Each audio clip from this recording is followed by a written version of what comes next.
A busca pela verdade, pela sabedoria, é uma coisa que move a humanidade desde sempre, né? E hoje, a gente vai explorar duas trilhas, dois caminhos bem diferentes para chegar lá. E o mais legal é que esses caminhos, que às vezes parecem paralelos, se cruzam de jeitos incríveis. E a gente vai ver isso através da história de mulheres fantásticas que realmente mudaram o jogo do pensamento. Então vamos direto ao ponto. A grande pergunta, aquela que está por trás de tudo e que persegue filósofos, teólogos, cientistas há milênios, é essa aí. Afinal, o que é a verdadeira sabedoria? E mais importante, como é que a gente encontra ela? Será que é algo que a gente conquista com a cabeça, com o intelecto, ou será que é mais como um encontro, uma coisa espiritual? Olha, para simplificar, a gente pode pensar na história do pensamento de duas maneiras. Imagina assim, de um lado está a mente humana, com toda a sua potência, tentando, escalar a montanha da verdade. E do outro, a própria verdade descendo a montanha para encontrar a gente. É basicamente isso, uma busca versus um encontro. A nossa primeira parada agora é lá na antiguidade, naquele caldeirão de ideias que borbulhava. E bem no centro de tudo, tinha uma ideia muito poderosa, o Logos. Mas, afinal, o que era o Logos? Ou quem era o Logos? Vamos conhecer a primeira personagem dessa história, Hipátia de Alexandria. Pensa numa mulher que é o símbolo máximo da busca filosófica. Ela era isso, uma mente absolutamente brilhante, totalmente dedicada a decifrar os segredos do universo usando a força do intelecto. E o que é fascinante na Hipátia é que ela usava todas as ferramentas que tinha. Matemática, astronomia, filosofia neoplatônica, tudo isso era parte de um mesmo projeto. Encontrar o que os gregos chamavam de logos, ou seja, a razão, a estrutura, a ordem que está por trás de tudo que existe. É como se ela estivesse procurando a planta baixa do universo. Um grande o quê que precisava ser decifrado. E esse conceito do Logos é fundamental para a gente entender a parada toda. Para os grandes filósofos gregos como Platão, Aristóteles e depois para a própria Hipátia, o Logos era isso, um princípio universal, uma inteligência racional, mas impessoal, que organizava o cosmos inteiro. A meta máxima da sabedoria era então entender esse princípio. E aí, bem no meio disso tudo, surge uma frase que vira o jogo completamente. O Evangelho de João pega esse conceito grego super abstrato e faz uma afirmação, radical. Basicamente diz o seguinte, o Logos se fez carne. De repente, o Logos não é mais um o quê, um princípio. Ele se torna um quem. Ele não é só uma ideia a ser estudada, ele entrou na história, se tornou uma pessoa. É aqui que entra a nossa segunda personagem, a Maria Madalena. A abordagem dela é totalmente diferente. Ela não foi atrás do Logos nos livros, nem ficou olhando para as estrelas. Ela encontrou o Logos, pessoalmente. A tradição a coloca como a primeira testemunha desse Logos que agora não era só uma ideia, mas era uma pessoa de carne e osso, que ressuscitou. Então, tá aí o contraste. É a diferença entre passar a vida inteira tentando decifrar o mapa do universo e, de repente, encontrar pessoalmente o cara que desenhou o mapa. É uma mudança de paradigma, assim, total. De um lado a busca, do outro o encontro. Mas essa tensão, entre o conhecimento que a gente busca com o intelecto e aquele que vem por revelação, isso não ficou lá na antiguidade, não.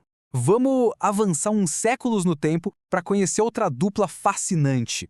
A história delas explora a diferença entre a sabedoria que a gente acumula tijolo por tijolo e aquela que simplesmente chega. Conheçam Hildegarda de Bingen, uma figura, extraordinária do século XII.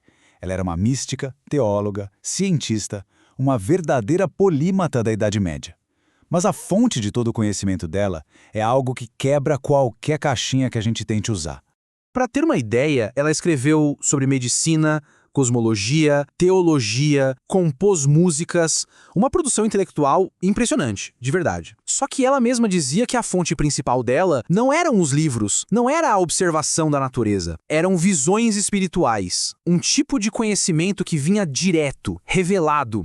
E essa ideia de uma sabedoria que desce, que ilumina uma pessoa, em vez de ser construída pouco a pouco, tem raízes bem antigas. Isso nos conecta direto com figuras bíblicas como a profetisa Débora. A autoridade dela não vinha de um cargo político ou de estudos, vinha do discernimento profético que ela tinha.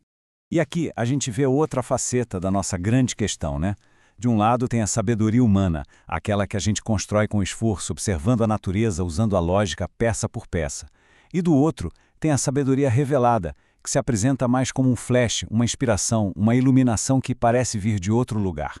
Mas espera aí, sabedoria não é só conhecimento, né? Seja aquele que a gente adquire ou aquele que é revelado.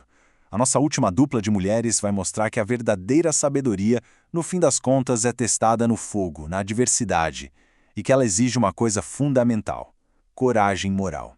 Agora, a gente chega em Edith Stein, e a história dela é uau! Ela é a convergência perfeita desses dois caminhos que a gente está vendo.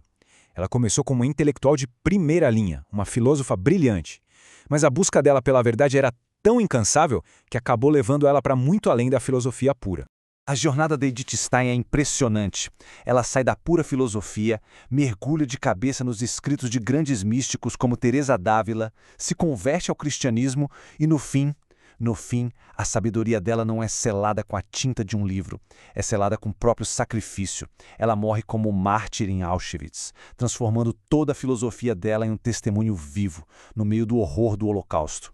E essa história da Edith Stein, de sacrifício, ecoa muito a coragem de outra figura histórica, a rainha Esther. A sabedoria da Esther também não foi provada num debate filosófico ou num livro. Foi provada na hora da decisão. A decisão de arriscar a própria vida para salvar o seu povo da perseguição. E aqui talvez a gente chegue no ponto central. A verdadeira sabedoria talvez não seja sobre o que a gente sabe, mas sim sobre o que a gente faz com o que sabe. Ela não é só uma coisa da cabeça, do intelecto. Ela é forjada no coração e provada nas nossas ações, especialmente nas mais difíceis. Então tá, a gente viu todas essas histórias, esses caminhos.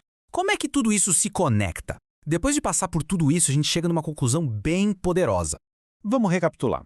A gente viu de um lado a grande linha filosófica, de Platão e Aristóteles até a Hipátia, que busca entender o cosmos, a razão universal, o sentido da vida através do intelecto. E do outro, a gente viu a linha da revelação bíblica, que diz que a verdade última não é algo que a gente encontra, mas algo que se revela para a gente, na história, e que essa revelação culmina em Jesus Cristo. Isso nos leva àquela pergunta, talvez a pergunta filosófica mais famosa de todos os tempos, aquela feita por Pôncio Pilatos. O que é verdade? Essa pergunta resume séculos e séculos de busca intelectual. E a resposta que o cristianismo oferece é desconcertante, porque a resposta não é um conceito, não é uma teoria, não é um sistema filosófico. A resposta é uma pessoa. Eu sou o caminho, a verdade e a vida.